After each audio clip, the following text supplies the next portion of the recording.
السلام علیکم ورحمت الله وبرکاته.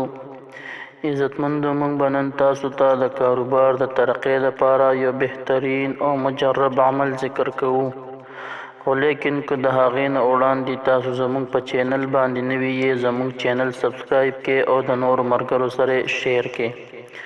عزتمندو په نن سبا دور کې خلک ډیر زیات پریشان دي او پریشانی د خلکو د رزق ته او یا د کاروبار د ترقۍ ده. نو څوک په دې پریشان دي چې زموږ کاروبار نه چلیږي، او څوک په دې پریشان دي چې موږ ته د یو وخت یو 2 وختو رزق نه ملاویږي. د هغې دپاره موږ یو بهترین عمل راوړی دی، او دغه عمل ډیر زیات مختصر دی او ډیر زیات مجرب دی. دا عمل به د سحر مونځ نه پس 40 کرته کوي. انشاءالله د دې عمل په برکت سره به الله جل شانه د دوی کاروبار په ترقۍ کې او الله جل شانه به دوی ته پراخ رزق ورکړي.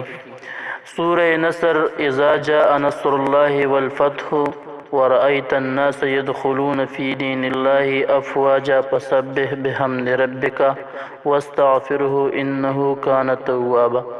دا صورت د قرآن کریم په آخري سپاره آخرنو لس صورتونو کې دی. دا صورت په هر ورځ 40 کرته وی. د صورت نه مخکې به اول هم درود شریف وی او آخر به هم درود شریف وی.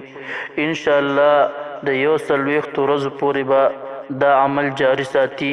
د دې په برکت سره به الله جل شانه کاروبار هم په ترقۍ کې او الله جل شانه به دې ته رزق هم پراخه ورکړي.